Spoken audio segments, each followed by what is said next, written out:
الحمد لله والصلاة والسلام على رسول الله وأشهد أن لا إله إلا الله وأشهد أن محمدا عبده ورسوله اللهم صل وسلم وبارك على نبينا محمد وعلى آله وأصحابه أجمعين. أما بعد,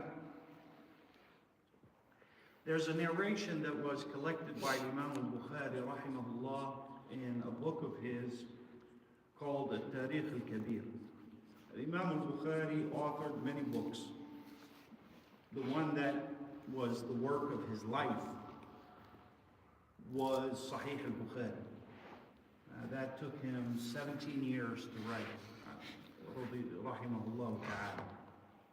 But he has many other books that he wrote along the way. And one of those books is a book regarding the narrators of hadith, which is a book that he named Al-Tarikh al-Kabir, or it's referred to as Al-Tarikh al-Kabir by Imam al-Bukhari. The difference between Imam al-Bukhari's different other books and Sahih al-Bukhari is that the other books that he wrote aren't necessarily books that he intended that everything he mentions in those books is authentic, right?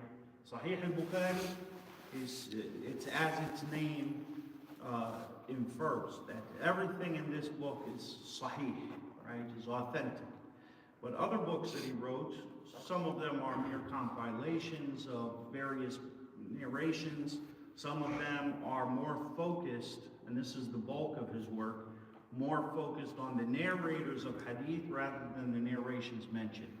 However, this particular narration I want to share with you tonight is a narration which is authentic, and it's in his book, Al-Tarikh al-Kabir.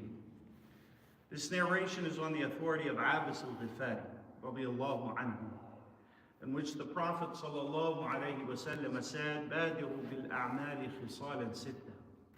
He says, sallallahu alayhi wa sallam, work righteous deeds and hasten to do good before one or all of the following 6 things become prevalent in the world, in your society, in your environment.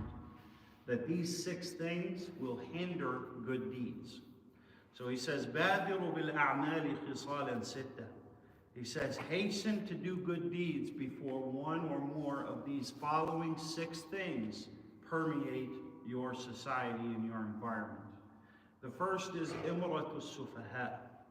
The first he mentions is the leadership of the foolish. That foolish people, foolish men, foolish women, will be in positions of authority and power. In smaller institutions, all the way up to major governments and kingships, even in the Muslim world.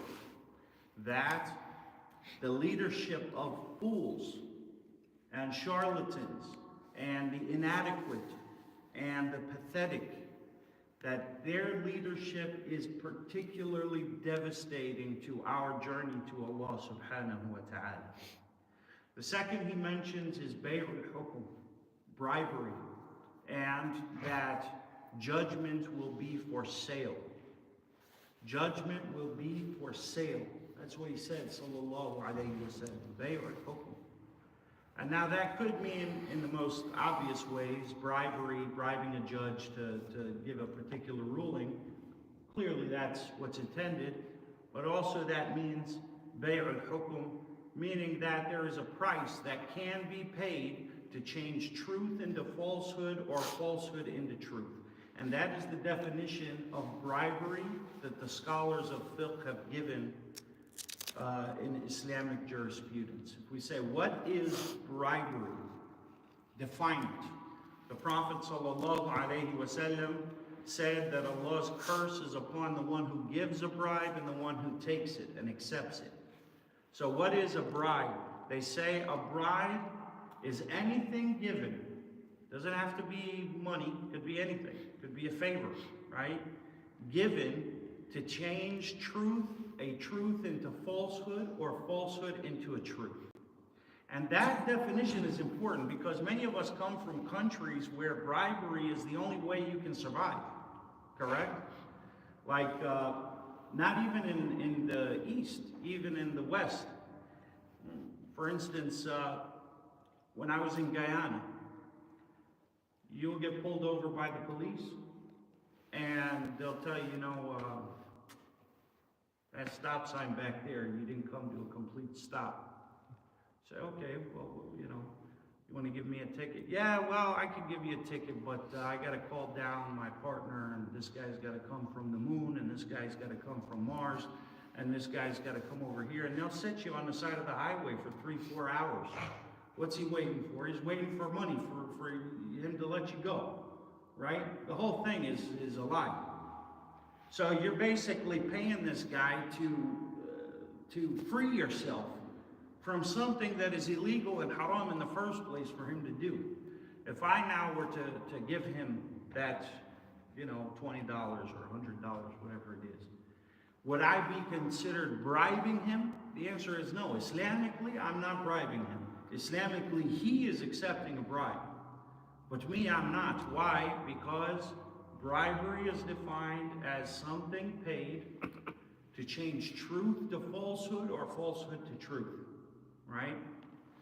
And unfortunately, many of our societies are so, and look, we can chew water all day and act like America and places like that are immune from these things, but they're not. When you get high enough on the food chain, there's someone there with his hand out, ready to sell truth and sell falsehood by the bulk, if you have what he wants, right? And so this will become something prevalent. He says the foolish will be in positions of authority. The second, bribery will become prevalent, and judgment will be for sale. He says the third, kathratu shurat. Kathratu shurat means that there will be lots and lots of policing from major governments, policing every aspect and facet of society, of the citizen's life, right? That policing will be incredibly prevalent, and people will be ruled with an iron fist, and that this as well will get in the way of our worship of Allah subhanahu wa ta'ala. The next thing that he mentions, sallallahu alayhi wa sallam, is qati'at ar-rahim. He mentions qati'at ar-rahim, meaning that the bonds of family will be severed, that people will become disjointed and alone. Loneliness will spread. People will be almost, like they're cut from a tree. They don't have a family. They don't keep in ties with their families. They don't have any family bonds or tribes. The next thing he mentions, sallallahu alayhi wa sallam, is al-istighfaf bid-dam. Al-istighfaf bid-dam, meaning that blood will become very cheap in people's belief. Spilling people's blood will be very normal. It'll be something that's average. It's all part of the course, right? We live in the age of collateral, right? We call deaths of thousands or even hundreds of thousands of civilians. We call this collateral damage. This is to be expected. When you drop a bomb on someone's head, people that are not supposed to die from that are going to die, right? And not just that, but it's the belief that drives that. Like, spilling blood is a horrific thing. It should shock us every time it happens, but we've become so desensitized to it. You look at the recent genocide that's going on in Palestine, for instance, right? And what's more troubling than even the images that were being shown are the comments that people are leaving. People that don't know anything about anything. People who have been brainwashed to hate people that they don't know for reasons that they don't understand, right? Oh, good for them. They should be. This is what terrorists get. Get rid of all the terrorists. God bless Israel, etc. Stuff like this. These kinds of things, I want to hate the person who says this, but I find it hard to, because honestly, I feel so sorry for people that have been brainwashed for so long that they can't even reach into their heart and think for themselves that, hey, dropping bombs on people running around in flip-flops probably isn't a good idea, right? On kids and women and so forth. Maiming human beings is probably bad. If we were to take some of these images and make it of cats and dogs, like, let's just hypothetically say a government was dropping bombs on dogs and cats, and we're being shown images of dogs and cats that are, displaced and destroyed and their blood spilled, there would be worldwide outrage. I mean, the world would be up in arms over this. Oh my God, how could you do this to these poor little creatures? But when you replace that with human beings with a little different skin or from a different language, suddenly it's something that is praiseworthy. And this is all part of what the Prophet ﷺ prophesied. He says the final thing, وَنَشْوًا يَتَّخِذُونَ الْقُرْآنَ مَزَامِيرَ يُقَدِّمُونَ الرَّجُلَ لَيْسَ بِأَعْلَمِهِمْ وَلَا أَفْقَهِهِمْ مَا يُقَدِّمُونَهُ إِلَّا لِيُغَنِّيَهُ.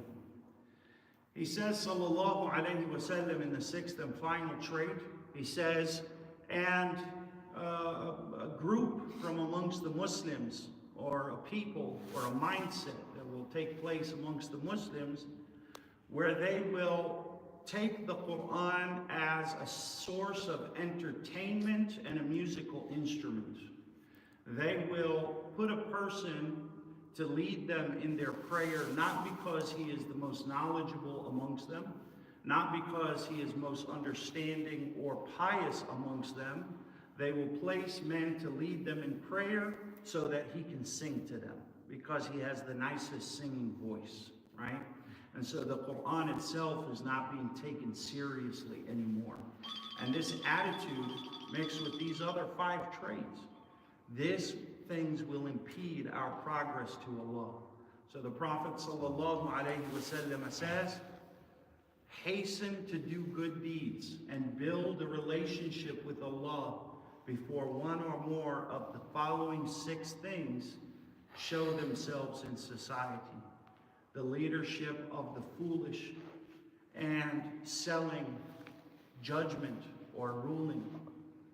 That he says, sallallahu alayhi wa sallam, that there will be a huge amount of policing and micromanaging from major governments, that kinship and bonds of family will be broken and severed. Blood will be very cheap in people's hearts and minds, and people will take the Quran as a source of entertainment rather as a words of Allah that are to be taken with the gravity that they should. They will put a man to lead them in prayer and make a man prominent amongst them, not because of his knowledge or piety, but because of his singing voice. We ask Allah subhanahu wa ta'ala that He guide us, teach us, and enlighten our hearts. Allahu a'lam. Sallallahu wa sallam ala nabiyyina Muhammad. As the final announcement, our brother Ammar is going to be leaving for Turkey, what, in 2 days? I thought it was okay. I thought it was today. But anyways, if you guys see him, he's been here all the time, silent, like a fly on the wall the whole time. And we love you very much. He's going back to Turkey. Inshallah, he'll come back. We'll see you in the future. But, bid him a farewell when you see him, inshallah. All right. Thank you for being with us for the past